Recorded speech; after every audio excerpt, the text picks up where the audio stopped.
Well, growing concerns tonight about a drug that's even stronger than fentanyl. That's right. We're talking about a drug called nitazene, and if you haven't heard of it, you're not alone. Fox 5's Kendall Green live in the newsroom with details on this dangerous new street drug. Kendall. Hi, good evening, Steve and Natasha. Nitazene have been around for decades, but are now being reformulated and mixed with other illegal narcotics like heroin and methamphetamine. The result, a new and deadly threat in the war on drug overdoses.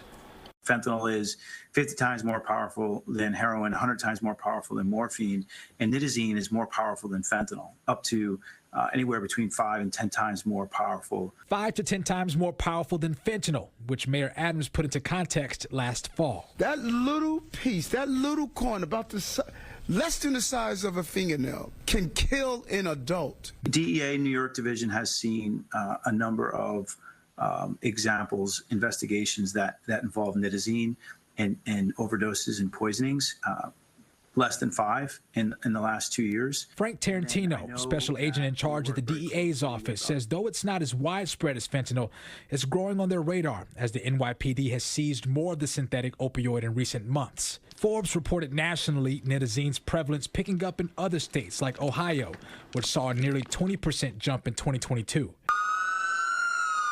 Tennessee reported 42 deadly overdoses the same year, more than 4 times the year before. Because the fatality risk is so high with nitazenes, similarly to fentanyl, could someone develop an opiate use disorder with these drugs? Absolutely. But Dr. Alexandria Straightner, an addiction and recovery psychologist, tells Fox 5 there's a serious risk that deadly overdoses of the drug could come well before the development of an addiction to it. She stresses as the drug grows in prevalence, the effective use of Narcan should as well. Don't think, well, I'm not sure it's going to work because there's this new group of drugs. It might not work. Carry it anyway. You might save a life. Nearly all reports show the drug is actually traced back to China and in some cases Mexico. And the DA's office says they hope to get ahead of the drug to prevent any mass overdose events related to it.